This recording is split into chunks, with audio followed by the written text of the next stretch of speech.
Sierra Tucson.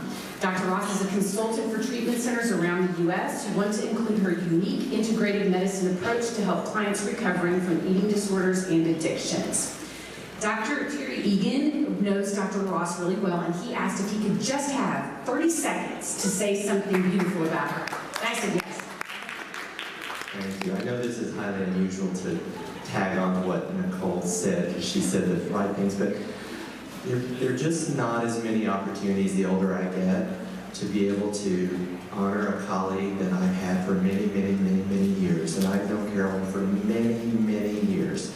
We have shared so many patients, and we've worked in consultancies for so many centers, and I just wanted to just add that little personal piece about how deeply grateful I am to you as a pioneer and as someone who led our industry forward at a time when people didn't even really understand what integrative medicine was, and eating disorders were not being talked about at lots of conferences, and there weren't places for people to go and learn. And Carol and I have had a chance to present together sometimes, and it's just one of those rare, sweet things that someone that you care about so much, you have a chance to say something kind to, not only to them, but to a group of people. So thank you for letting me do that. This is a very, very special woman, so I just want you to know that.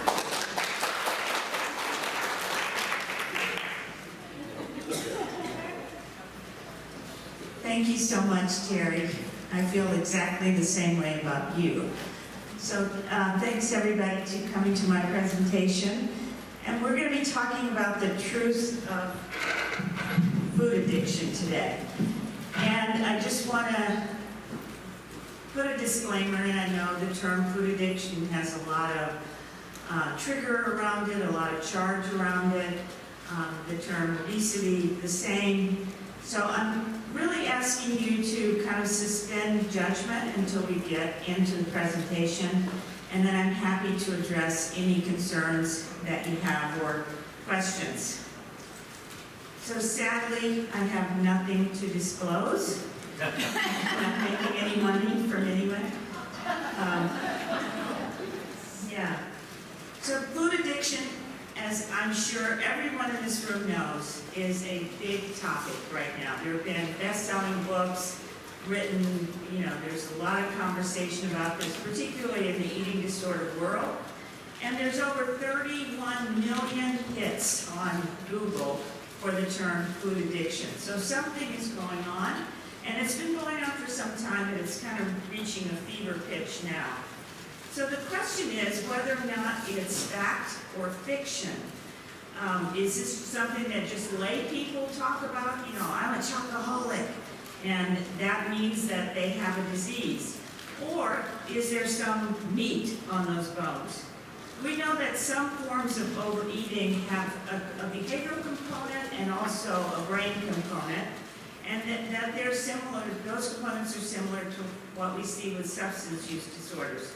So let's look first at a review of the literature. This was a review of 52 studies, and yes, there have been 52 studies on the topic of food addiction. 21 studies looked at brain reward dysfunction, 12 studies looked at impaired control, and 1 study looked at risky use. Now, where did they come up with these topics? Well, these basically are borrowed from substance use disorder definitions of addiction. But this review of the study showed that the symptoms tended to fit criteria of substance use disorder much more than they did for eating disorders or other what have been called behavioral addictions. And they feel the studies support food addiction as a unique construct.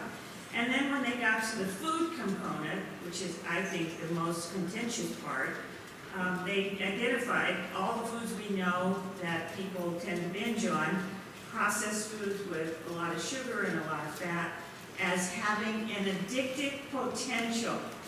So keep in mind that term, addictive potential, because the question is, how do we make sense of these studies in the context of what we as eating disorder professionals know to be what's common in eating disorders and addictions?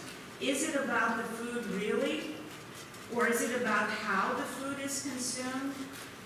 Or is it about the person who consumes the food?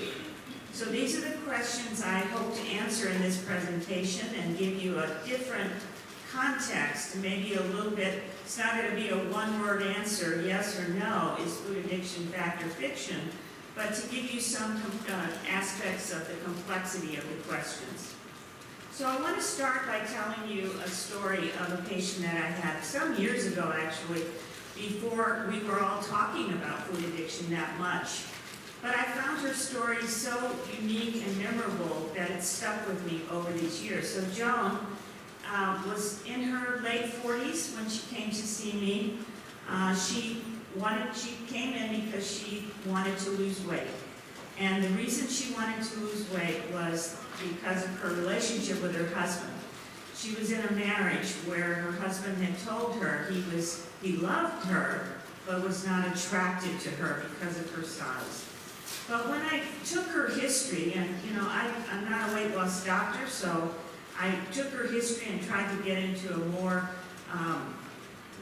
unique and relevant conversation, I found out that what really bothered her was the loss of control she had around certain foods. So she described an incident which was common for her, where she would go into a grocery store, and even before she got to the grocery store, she would start thinking about Oreo cookies. She would imagine where they are in the aisle. She would start to her heart would start to race. She would start to, think about eating them and how enjoyable it could be. And then when she would get to the store, she would rush in and try her best to avoid the cookie aisle, going all the way around. But inevitably, she would end up in the cookie aisle. By this time, she was almost sweating, and she said it felt like she was a crack addict, that the cookies were her quote-unquote crack. She would get the cookies, rush through the checkout line, and before she even got to her car, the cookies would be open and she would be eating them, and then she would eat the rest as soon as she got into the car. That bothered her because in every other area of her life, she was a very successful businesswoman. She was on a lot of committees and charities in Denver where I practiced, and she just felt this loss of control was a sign of failure in this area of her life. So I want to just introduce to you this concept of the arousal cycle, which I'm describing in this particular patient. So again, when we talked more, because I like to get more into the whys, I found out that when she was in high school, she had been raped on a date, and she had become pregnant as a result of the rape. So she was a young teenager who had been raped and now pregnant. She was very afraid to tell her parents because they were expecting great things of her. So she told no one. She did get an abortion, and for the next 30 years, she kept it to herself. She told no one. So when you really look at her story, you can see the amazing connection between the beginning of her eating addiction, whatever you want to call it, what she called her crack addiction to Oreos, and this traumatic event that was very complicated and with whom she never got any treatment. So as we go to the presentation, I just ask you to keep Joan's story in mind and see what you can garner from what I'm telling you as that might have been helpful in dealing with Joan. So the question really is, what is addiction? Because we can't really start by saying, is food addiction real or not, until we understand what addiction is. So some people, even, I think most of us in this culture have in the back of our mind that, there's something wrong if you have an addiction. We may not say it, but particularly if you have someone in your family with addiction, you may have had that thought. Why are they so weak? Why can't they just get it together? And then most people gravitate towards a diagnosis because at least then they can say, oh, this is what's wrong with me. I have a disease. So my allegation is, or my assertion is that question, what's wrong with you, is the biggest part of the problem, and I'm going to tell you why. So again, I'm asking, is addiction to the substance, or is it about the food? Now, if you look at the substance use disorder criteria for diagnosing any addiction to alcohol, drugs, etc., I think 9 out of 12 of them have to do with the behavior. They don't have to do with developing tolerance to the drug or withdrawal symptoms or so on. So keep that in mind. So now we segue to the questions, addiction about food. So the American Society of Addiction Medicine defines addiction as a primary chronic disease of brain reward, motivation, memory, decision-making, and related circuitry. Really important that we accept this definition of addiction as a chronic disease. Why? Because as a chronic disease, we would expect periods of relapse and remission as part of the process. And we would expect that it will require extended amount of treatment for people to heal or be in a permanent or stable recovery. And then the brain reward system is affected, and this is important to notice because all drugs of abuse, even all eating disorders, etc., affect the brain reward system. So I'm going to talk to you a little bit more about that. The second part of addiction is just talking about how it's people with addictions are unable to consistently abstain. They have impairment in behavioral control, they have cravings, and so on. So think about the story I told you about Joan. She had, even before she went to the grocery store, she was already craving. She was unable to control her behaviors or to interrupt her behaviors. So I'm not saying that makes food an addictive substance. So again, I'm asking, keep that open mind a little longer. We know that addictions have a genetic component, and that epigenetics is showing us that we can turn on the gene for addiction or we can turn it off based on our lifestyle, right? So if you have a high risk for alcoholism but you never touch a drink, you won't become an alcoholic, right? So we know also that the number of dopamine receptors, which are in the reward part of the brain, can be genetically determined. And I'll say more about that later. And interestingly, the genetic component seems to predict risk for substance use disorders even more so than living with adoptive parents who are using every day. So it's not necessarily the environment where you're exposed to drugs or alcohol. A lot of it has to do with addiction. And then there's a differentiation between the initiation of substance, which can be being exposed to it and also having genetics, and then the perpetuation or progression to full-on addiction, which is more related to genetics. So just a little background.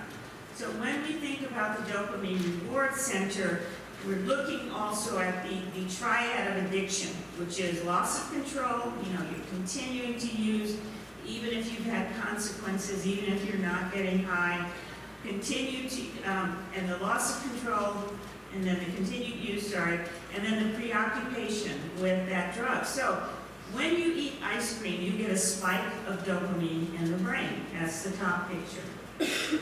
Later, just the anticipation of eating ice cream causes an associated release of dopamine. So again, Joan's story shows that over and over. And then chronic use, chronic drug use, chronic use of any substance actually causes changes in the brain cells and dysregulation of the dopamine system. So let's look a little bit more at the brain reward system. You get a spike of dopamine from all of these substances that you see up here. Food, you get about 150% increase. Most of the drugs of abuse are between 200 and 350, with the exception of crystal meth, which gives you over 1,000% increase in dopamine.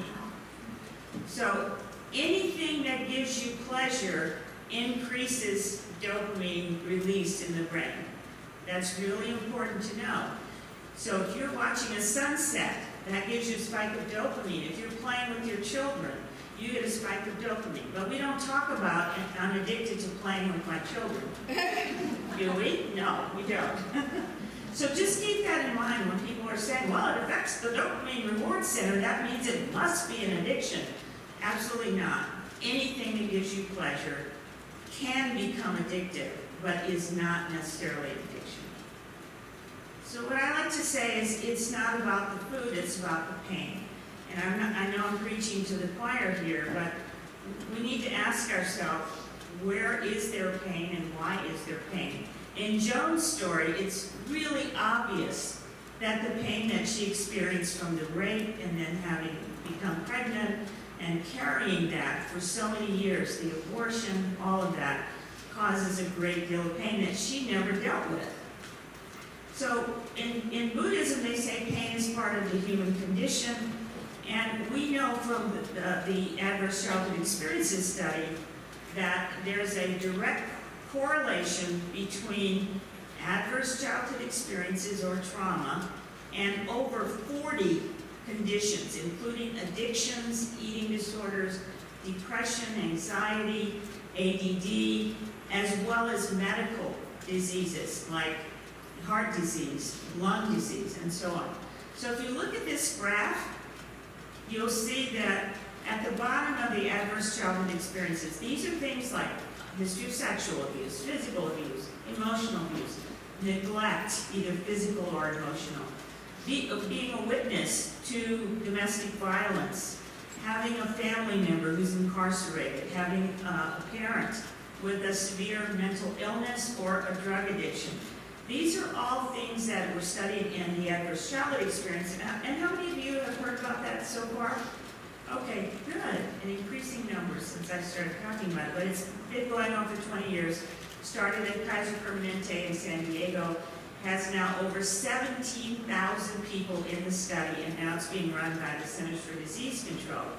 So what they're showing, if you look on the graph, the bottom, adverse childhood experiences can lead to social, emotional, and cognitive impairment, and that then leads to the adoption of health risk behaviors, and then disability, disease, social problems, and it can even take 20 years off of your lifespan. And remember, 40 different conditions are linked to these adverse childhood experiences. Okay, so let's look at how many people have adverse childhood experiences. And by the way, I have brought some copies of the ACE test that you can pick up and take home with you for your own personal use or with your clients. I actually did the ACE test in my family, and I can talk a little bit about the intergenerational trauma that my family has had and the kinds of addictions, eating disorders, and so on that it's caused. But the higher your ACE score, the more likely you are to have the risk for those conditions. So how many people have no ACEs in their background? 36.1%. So only a third of our population have had perfect happy childhood. Beaver Cleaver is one of those. And then how many have had one? 26%, and so on and so forth. Only 12% have had 4 or more. But let's see what happens if you're in that 12%. If you are, compared to those with an ACE score of 0, if you have an ACE score of 4 or more, you're 2 times more likely to smoke, 12 times more likely to have attempted suicide, 7 times more likely to be alcoholic, and 10 times more likely to abuse drugs.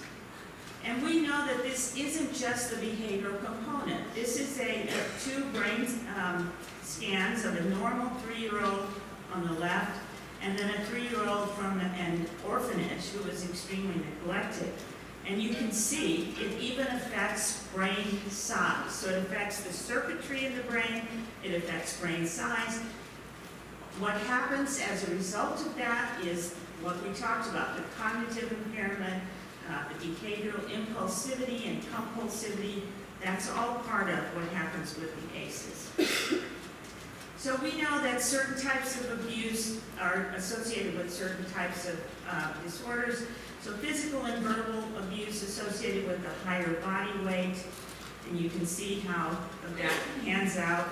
Emotional abuse independently predicted higher eating, shape, and weight concerns and lower daily functioning.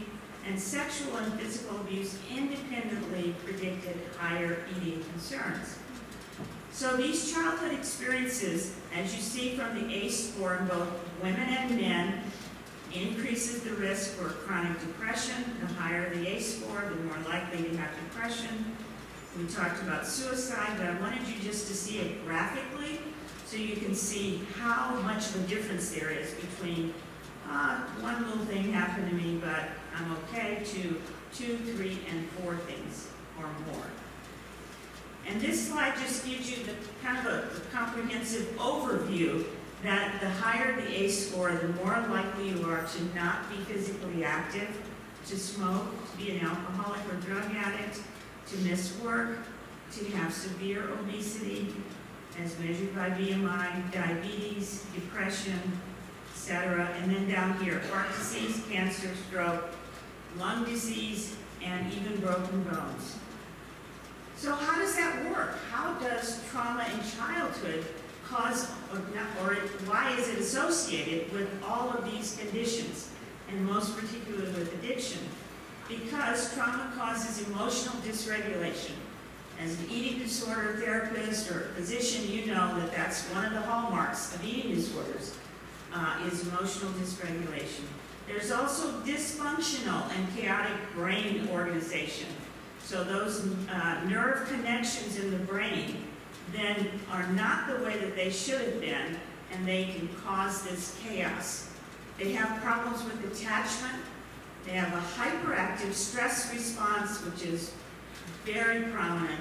You know, the startle response, the overreaction to smaller things in life. And they use food, self-harm, drugs, alcohol to regulate the lower brain, which is the emotional brain, and to regulate their stress response, to self-soothe. Does that sound familiar? Yes. Okay. And when you think about Joan, you can see that pretty much all of these things were going on with her too. So food or drugs becomes a way to cope in fearful situations, and because there are usually attachment disorders associated with that higher number of ACEs, then this insecure attachment makes you more likely to reach for a substance in order to self-soothe. Everyone knows attachment is an important part of the child-parent or child-caregiver bond, and that, you know, children turn to their caregiver when they're afraid or in pain or something is uncertain for them.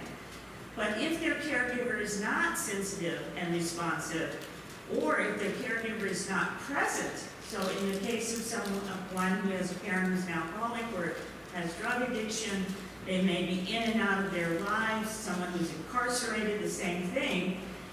Under the age of 3, this has a more dramatic effect. So let's just briefly look at attachment styles. We know that most children have a secure attachment. They believe that they can trust their caregiver, they turn to their caregiver, and they feel that their caregiver will meet their needs. Now we go into avoidant attachment. 20% of children develop this because of distant or disengaged caregivers, and they subconsciously believe that their needs probably won't be met. So they're kind of, you know, a little bit detached because they're not sure whether to expect it or not. And then ambivalent attachment, 10 to 15%, cannot rely on his or her needs being met. And then finally, the most severe disorganized attachment, which affects 10 to 15%, the child here usually presents as depressed, angry, very passive, and non-responsive, and they are severely confused with no strategy to have their needs met. So they have no plan. So when we look at adverse childhood experiences, we can change the conversation from what's wrong with you, why can't you just get it together, what's wrong with you, to what happened to you. And that's a place that we can work with. Saying that addiction is a moral failing or somebody should have more control over their eating is not a situation that we can do much about, really. I mean, it leaves us without much of a strategy. But knowing the adverse childhood experiences, and I forgot to mention the definition that Gabor Mate uses for trauma or adverse childhood experiences, which is the loss of an essential part of yourself, a sense of safety, security, peace, all of those things. So it's not just physical or sexual abuse, it's any loss. It could be an adoption, it could be the loss of a loved one when you're at a particularly vulnerable age, and so on. So how can we come up with a definition of food addiction? Let's just pretend that food addiction exists, and how would you want to define it? Well, there are people who are already doing that. Food Addicts in Recovery Anonymous is a pretty large organization, and they define it as an obsession with food and weight that keeps one from living a fulfilling life. Among us are people who have weighed less than 100 pounds, people who have weighed more than 400 pounds, and people who have maintained normal weight.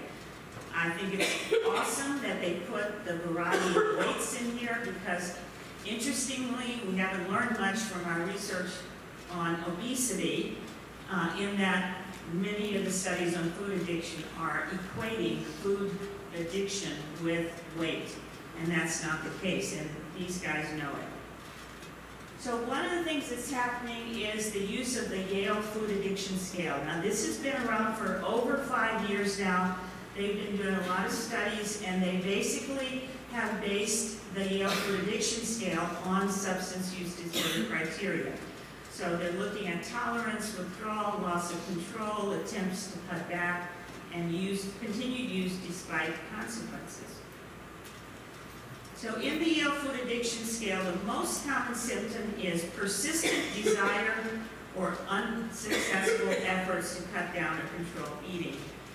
That really accounts for a lot of the eating disorders. So that's very, very broad. So we just need to recognize that that's a symptom that many of our patients could endorse. Other symptoms that are endorsed are continued eating despite physical or psychological problems and having to eat more to get the same effect.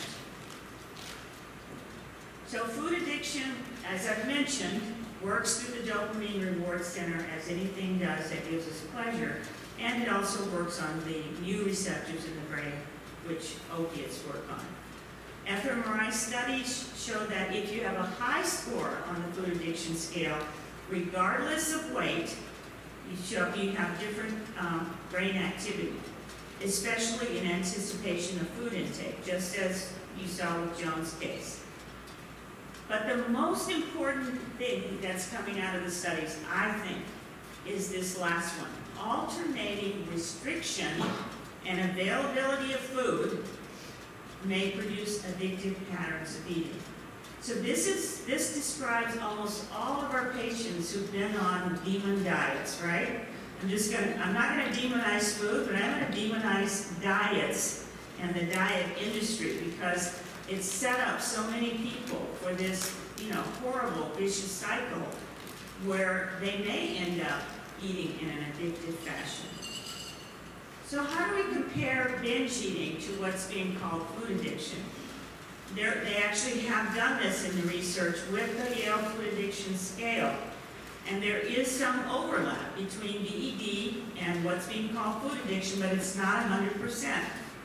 The level of distress that people experience is higher in food addiction than it is with binge eating disorder.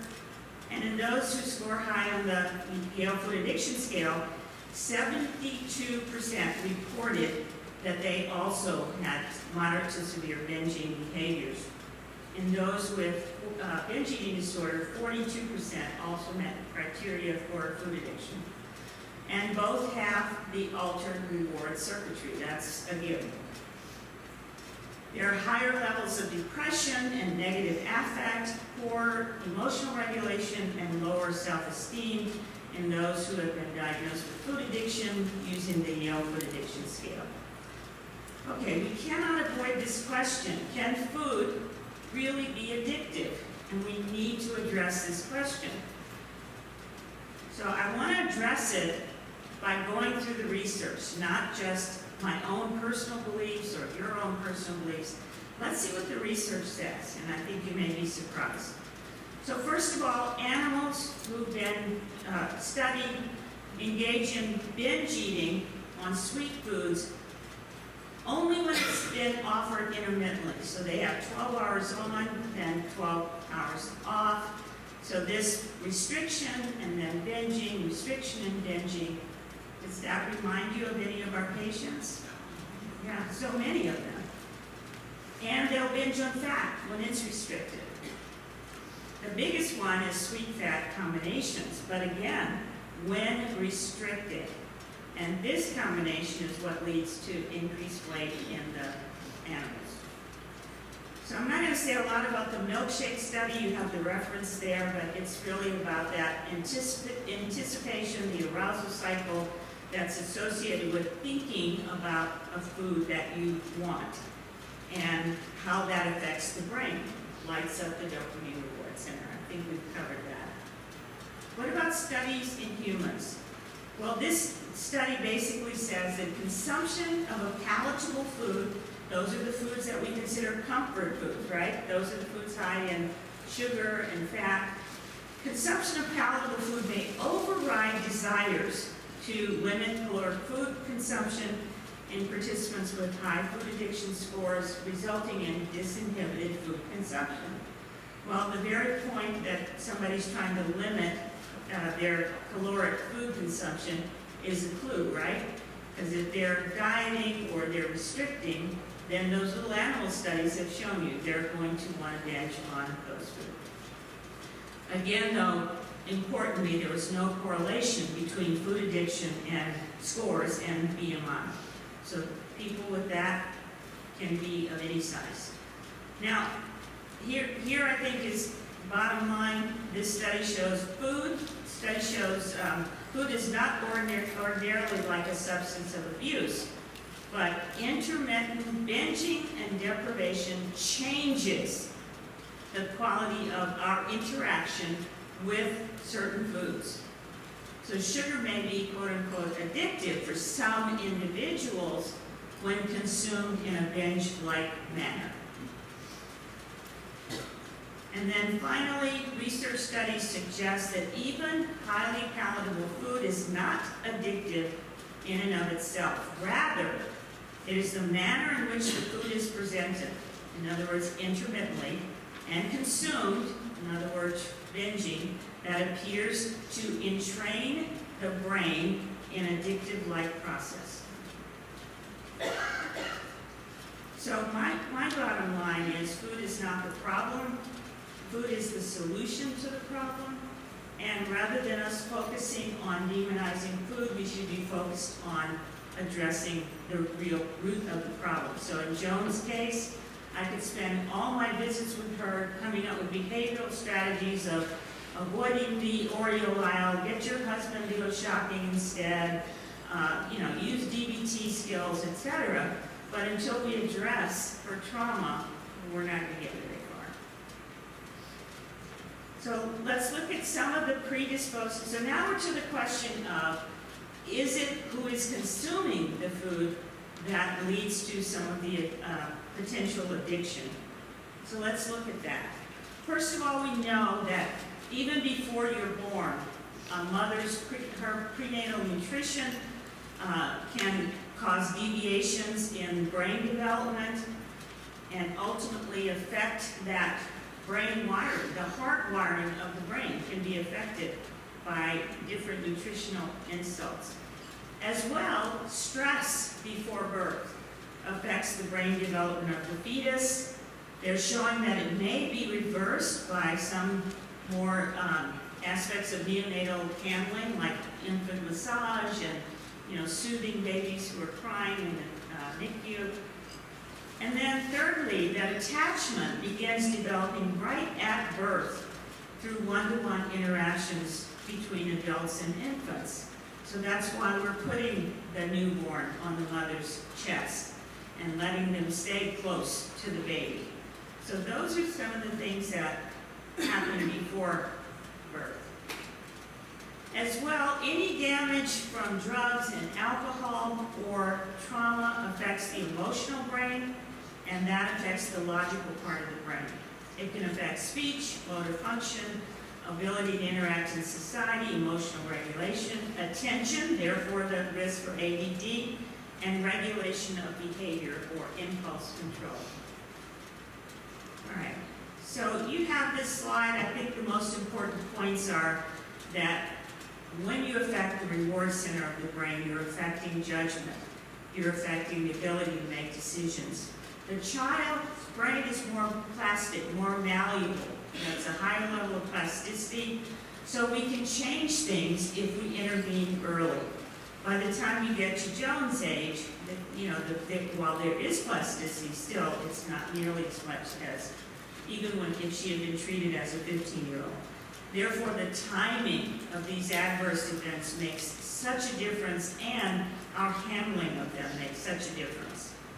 So what I've seen, and I'm sure you have seen this too, is that you may have someone in front of you like Joan, who may be in her 40s, but she has the emotional maturity of someone who's only 15 or still a teenager.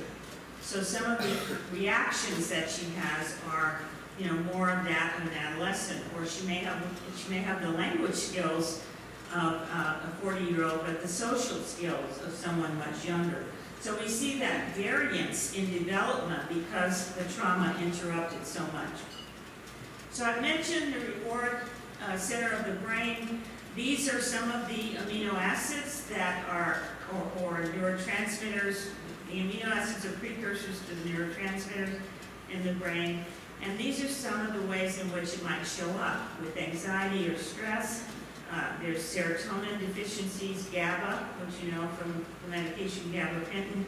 Low energy and apathy, maybe L-tyrosine, which is the precursor to dopamine. Same for these. Hypersensitivity, either emotional or physical, to pain, which we see in a lot of the opiate, people with opiate addiction, is also a dopamine precursor issue. Insomnia is serotonin, cravings, serotonin, GABA, and L-glutamine, and then depression and anhedonia can be multiple things. So I mentioned earlier that when you have these adverse childhood experiences, it can cause hyperactivity in the stress response system, and that connects with attachment disorders because it makes it harder to recover. It makes people more vulnerable to future stress. I'm not going to go through all these, you have them in your slides, but depression is linked to history of childhood abuse, and hyperactive stress response, and PTSD the same. Another thing that can be stressful on the body is the overproduction of cortisol, which is the stress hormone, and certain things in our diet, infections, toxins in the environment, caffeine, can increase risk for these other things and mediated by stress. So basically, the causes this abuse, neglect, and trauma in the brain. This causes the hyperactive stress response. The adverse childhood experiences affects brain development, and the lower or emotional part of the brain takes charge and uses whatever it can to self-soothe. So let's look at some of the factors.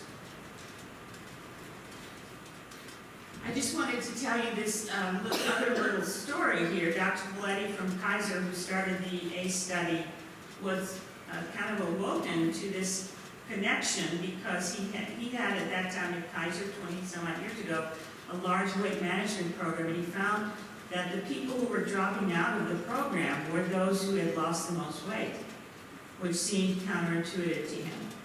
So when he started to investigate further, he found that the person, like a man who came in who was 400 pounds, was actually a Vietnam veteran who had seen heavy trauma in combat and had never dealt with that. And he found other traumatic experiences in other people's lives, so he started to make those connections. And that's what I'm hoping that we'll be doing here. You know, we have the genetic risk. There's only, you can't change that to a great degree, although epigenetics is showing that we have some control. Adverse childhood experiences, obviously, I would love to see that most children would not have them or have fewer. But attachment issues is another issue in our society where parents are separated and disengaged, etc. And then we have the influence of media, which I'm not going to have time to talk about today. So basically, this is how it stacks up. 13% of women in the ACE study had emotional abuse, 27% had physical, and 25% had sexual. Males, even accounting for men not wanting to report, 7.6% with emotional abuse, 30% with physical abuse, and 16% with sexual abuse. So again, it stacks up this way that these are the patients that we're seeing, and probably a large, like how many of you think that over 50% of the people in your practice or your center have some trauma or a lot of trauma? Okay, yeah. So that's 90% of you who are seeing, and it's really high. And it's interesting because I have a blog on Psychology Today, and I talked about trauma and eating disorders, and somebody came back with a comment saying, well, there have been no studies, I mean, I'm saying this because I know it's a man, there have been no studies that show that, you know, trauma is an influence in eating disorders. And that's the way it was. Like when I began, the conventional wisdom was eating disorders and trauma, huh? What? And that's not true anymore. Now we have the studies that really prove it. So what can we do? So first of all, I want to focus on this restriction versus legalization. I think demonizing food any more than we already have is a mistake, and it does not serve our patients. So I'm not going to take that approach where I say, oh, well, you know, just don't eat the Oreos. The Oreos are bad for you, whatever. Now, that is the approach that many people in food addiction groups, the 12-step groups, they avoid all white sugar, they avoid all white flour. And you know what? If that works for you, that's great. And I'm sure it does work for some people, but it doesn't work for everyone. But I think we need to really be aware that there's more to the question and more to the answer than just the food.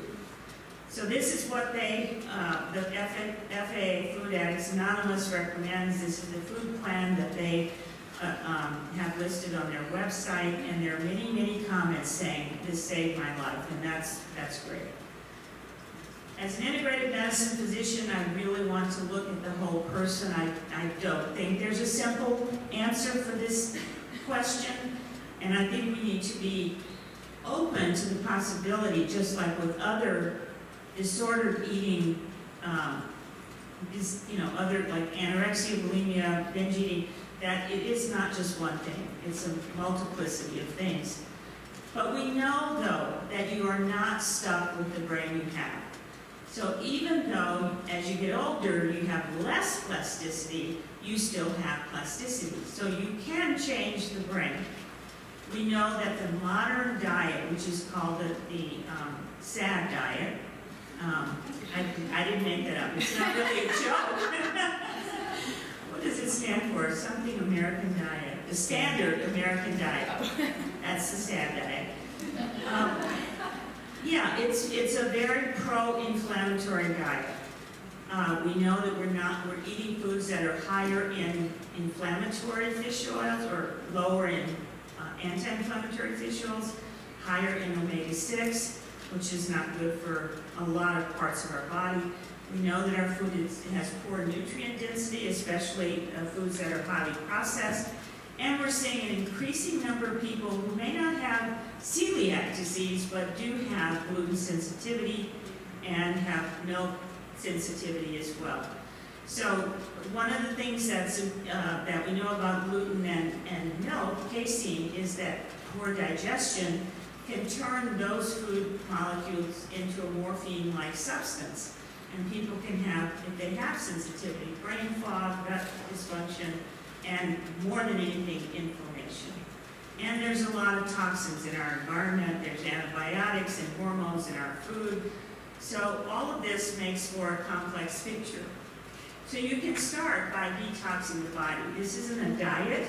This is about just becoming more aware of where toxins are in your body, and including foods that have that detoxification benefit. And those are maybe foods you don't like. I don't know if there's anybody here who hates broccoli or Brussels sprouts, maybe.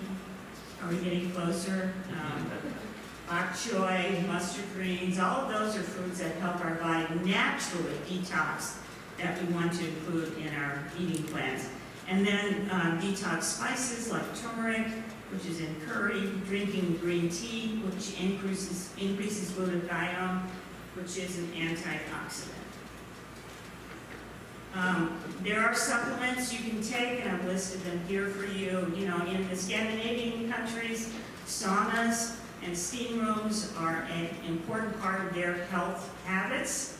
We don't have that habit here, but sweating really is a way of detoxing, so it's an important thing that we should find a way to do however you want to. And then I've mentioned food sensitivities. So that's something that I have found in my practice testing for, and we have even better tests now than I had 20 years ago when I started. But it can really have a beneficial effect if people are able to manage that. And then there are medical conditions that can affect your eating, such as low thyroid or high thyroid it can affect your appetite. If you're not eating regularly throughout the day, you may have low blood sugar. If you're under a lot of chronic stress, your cortisol levels will be high, and that can affect sleep, and so on and so forth. So, and then mood disorders, which if untreated, can certainly affect your relationship with food. So this is a test done on cortisol, and you can see these dotted lines here is the normal level of cortisol, and this would be the patient's results. So they're going to have a hard time sleeping, because if your cortisol doesn't go down during the day and go towards the night, then you're wired. And you know, they wake up early in the morning, that's not their problem, but throughout the day, they're going to feel very stressed. So I'm just going to show you some fun graphs here, because I think that might help. So this particular pattern of cortisol, which is below the normal, here the normal is the colored, I guess that's kind of a mustard green.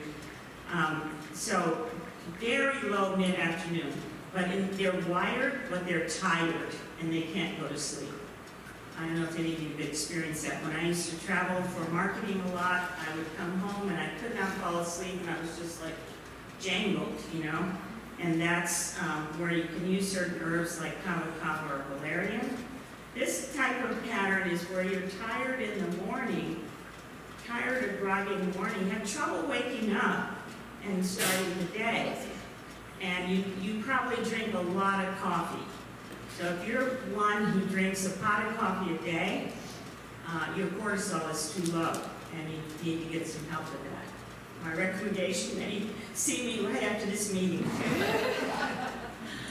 But I used to travel with one of the marketing people at one of the treatment centers I worked at, and she would, one time we had to get up at 5 in the morning to catch a flight. That's early for me. And for her, I guess, and we went through Starbucks. I got my chai tea, and she got two, what's the biggest size, grande? Venti. She got 2 Ventis coffees with 2 shots of espresso each one. That's a sign, just saying.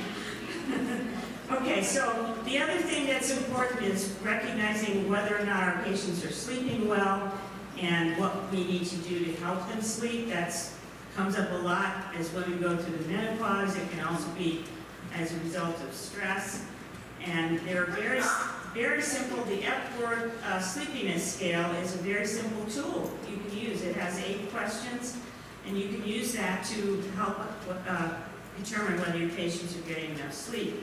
And then I talked to you about the amino acids / the lowering of the neurotransmitters in the brain. This is a urine test that I've used before for many, many years in my practice.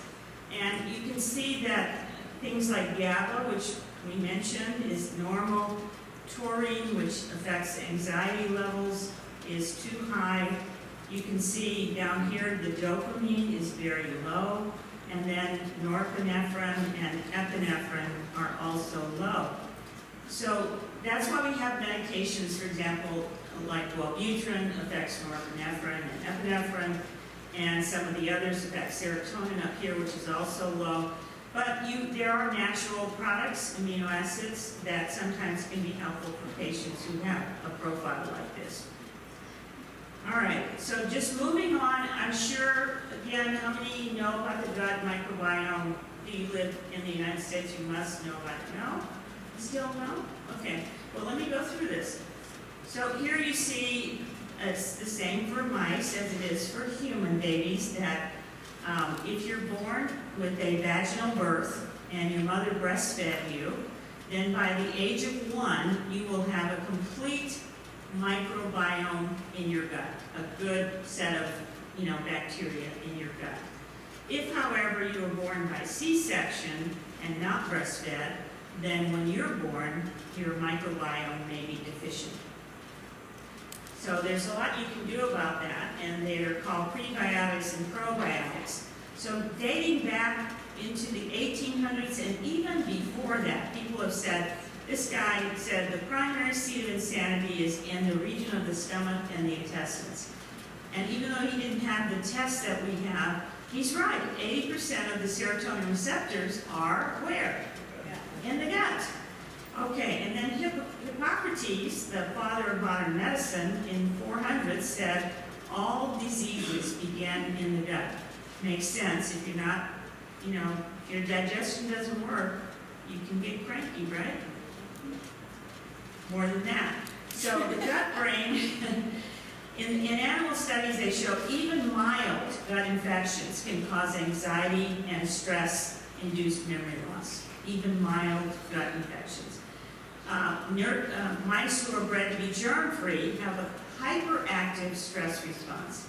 If you treat the mice with probiotics over a month, they have less anxiety, less depression. I'm not sure how they measure depression in mice, but and decrease in cortisol release in response to stress. So that's in mice studies. Again, in humans, we talk about leaky gut syndrome, which is where your gut has little spaces between the fingers that move your food along and your food particles go into the bloodstream. That then causes inflammation, insulin resistance, and can lead to diabetes and overeating, and a lot of that has to do with the gut microbiome.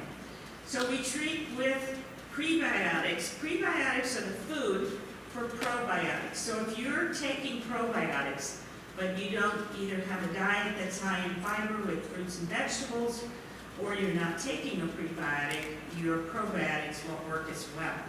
And I think everyone here knows what probiotics are, and they're giving you those healthy bacteria back into the gut. And then the amino acid glutamine is a gut healer.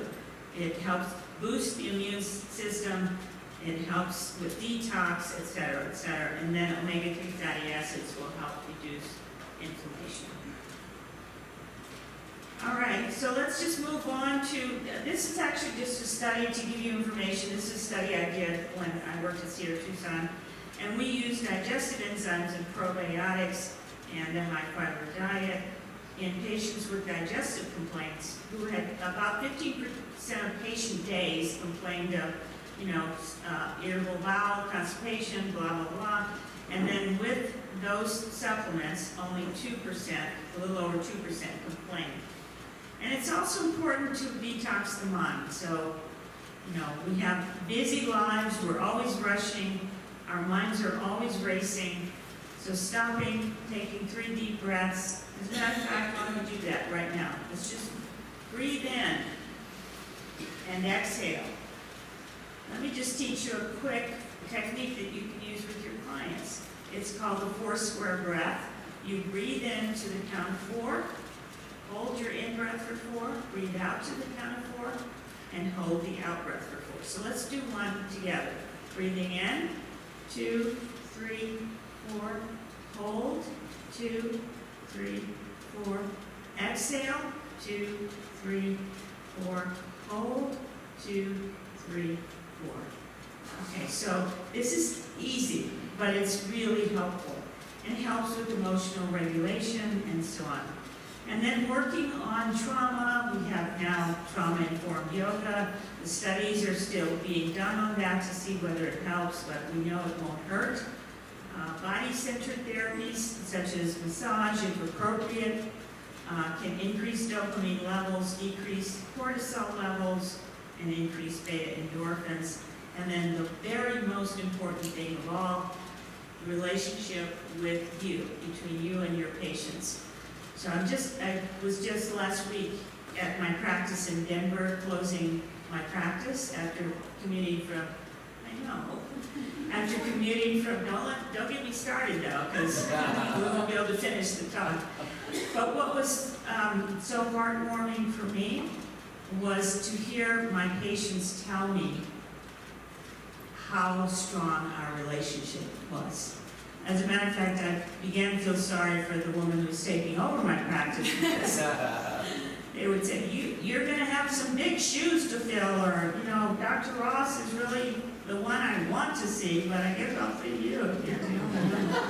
There. But, that it just shows you how much people can grow and change when they have that bond with you.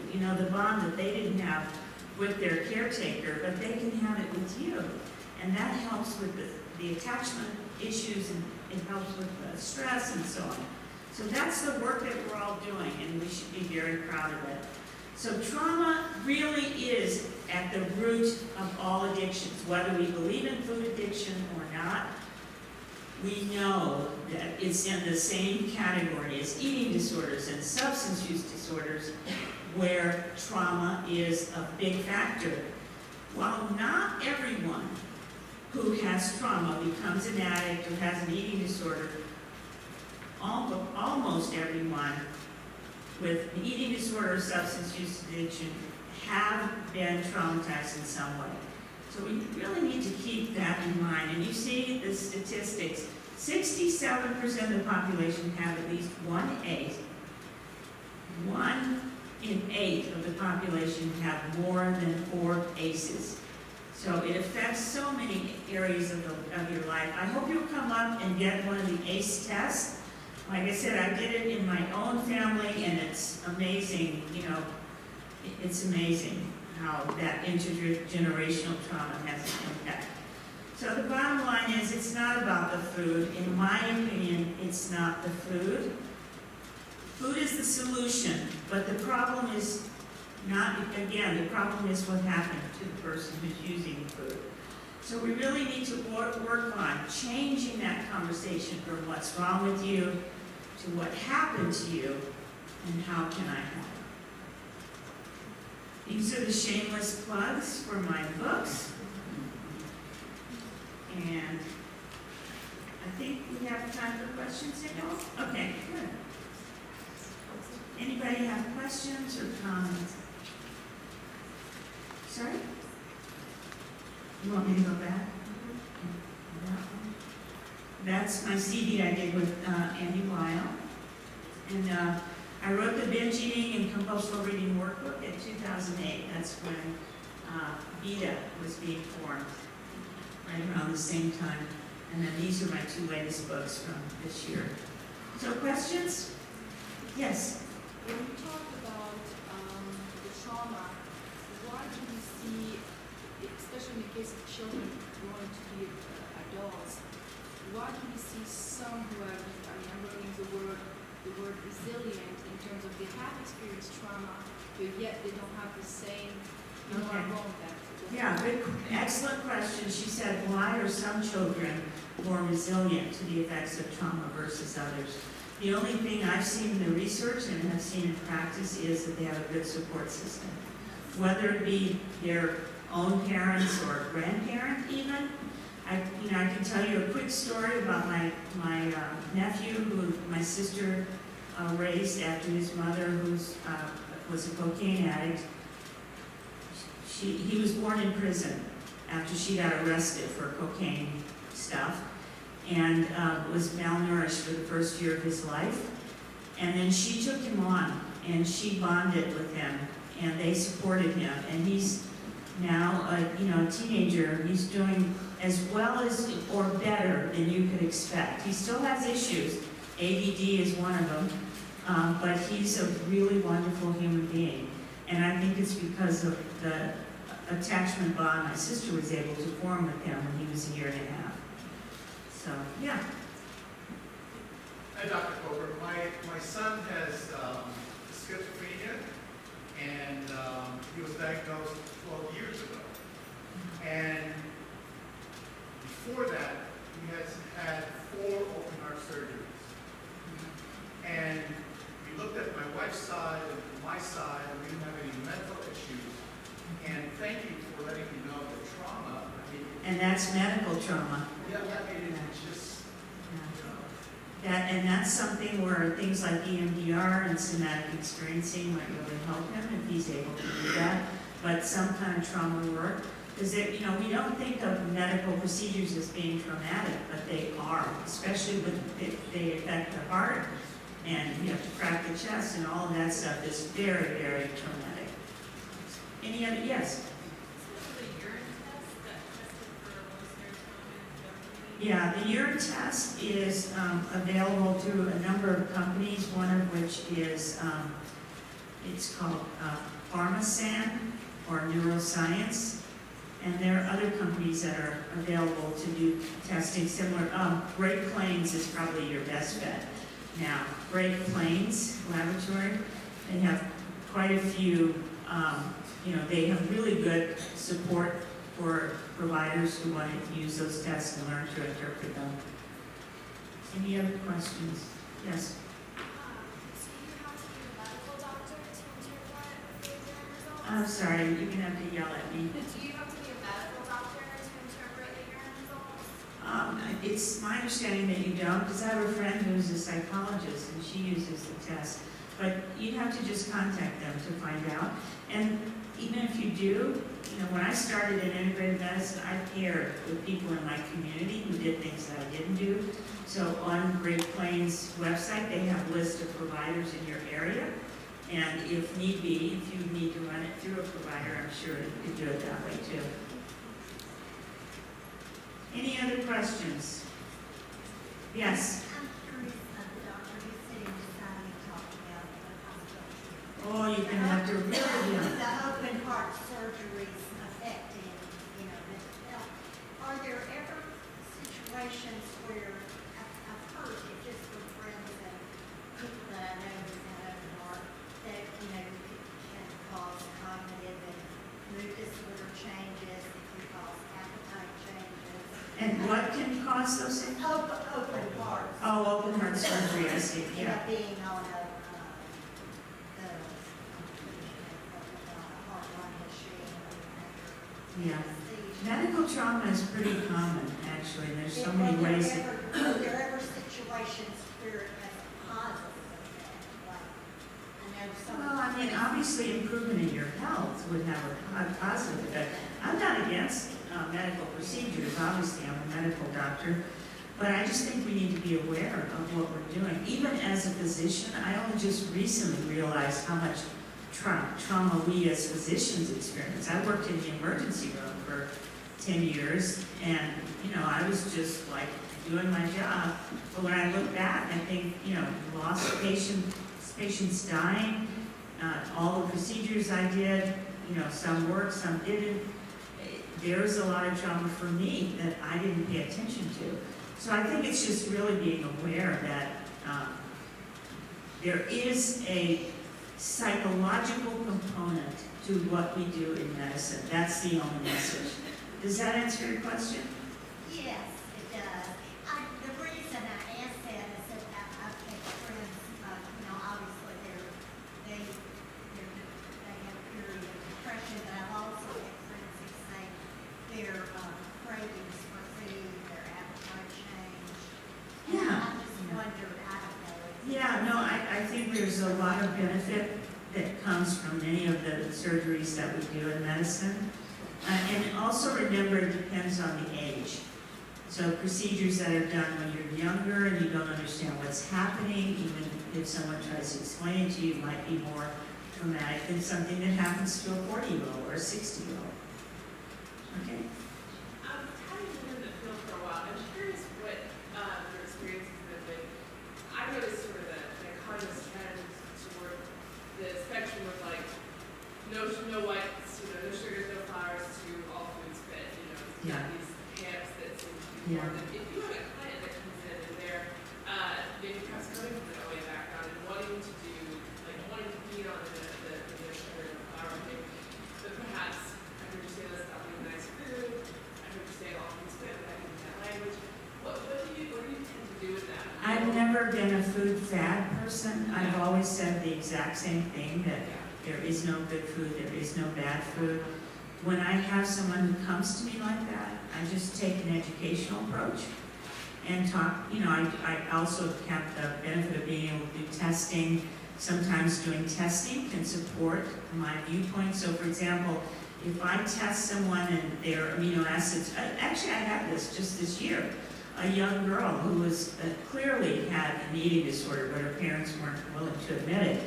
And she almost ate nothing. She pretty much lived on air and a few nuts, it seemed like to me. But anyway, if I do testing on her, her vitamins and minerals, and I can show depletion, then that's a way to then open the door to a different conversation. And the same thing with, I remember I particularly did the amino acid test on her, and it showed marked deficiency. And I showed her, the chart. You cannot make neurotransmitters unless you have B vitamins, unless you have vitamin C. You have to have, this, that, and the other. So, whether it helps or not, I think it helps a lot in adult patients. Adolescents are a little bit tougher. Yeah. Any other questions? Yeah. Could you say a little bit more about the relationship with cortisol and adrenal function? Oh, sure. Cortisol and adrenal function, what's the relationship? Well, the adrenal gland, which sits on top of the kidney, produces adrenaline or epinephrine and noradrenaline when there's acute stress. So somebody comes, puts a gun to your head, says your money or your life, your heart starts racing, et cetera, that's all from adrenaline, right? But then as the stress goes on, cortisol becomes the more prominent hormone that's released from the adrenal gland. And cortisol causes wear and tear on the body. So it can cause everything from osteoporosis to sleep disturbances to, changes in your weight, etc. So when you're under a lot of chronic stress, cortisol is going to be high. And by the way, it's high in depression. They found that people with depression tend to have higher cortisol levels, etc. So you have to do something to counter that. That's where mindfulness comes in, limbic therapy like yoga, etc. Does that make sense? Okay, good. Yeah. With the expansion of that you study in our field and how we are having meetings and talking about it, how do you see pediatricians, physicians being educated, doing better at their offices, and sharing this knowledge with the time? Yeah, well, first of all, I just want to give you a reality check. It takes about 17 years to change anything in medicine. So, some of you are old enough to remember how when we found out that smoking causes lung cancer, that people kept smoking for another 20 years. And that's because doctors were advertising cigarettes. Doctors were in their white coats on TV saying, I smoke Camels. So yeah, it's a long process to change anything in medicine. I think that given that this is a research study, it will eventually find its way into medical training, but, I don't think it's going to be anytime soon. So whenever I have the opportunity to educate physicians, whenever I speak, I always talk, and I've been talking about this for probably over 15 years. But it's really important, if you have an opportunity, say you have a patient who's seeing a doctor and they don't know about the ACE study, when you call them to share your findings, you can say, oh, by the way, her ACE score was 3 or 4 or 6. And I can send you something on that if you're interested. So we need to partner with physicians, nurse practitioners, etc., to help educate them about our field. Anybody else? Yes. One more question. When you're talking about no good food or bad food, I was wondering why do other culture like in Asia or the Middle East where they have a high carb diet, it doesn't affect them? Well, that's the whole point. So what she said is, when, here we always talk about carbohydrates are so bad. Well, 20 years ago it was like, fat is so bad, eat Atkins, or the opposite, don't eat Atkins. Anyway, these are all fads and they really don't have any validity. So she was saying, why is it that in Asia people eat rice and high carb diets all the time and they don't, for the most part, they are the thinnest nations on earth. And that's true, so that should be a wake-up call, that it's not about the carbs. So part of it may be genetics, part of it may be metabolism, part of it may be the combination of foods in the diet, but I don't think it is the rice, is my point. Whether it's brown or white. Okay. Thank you.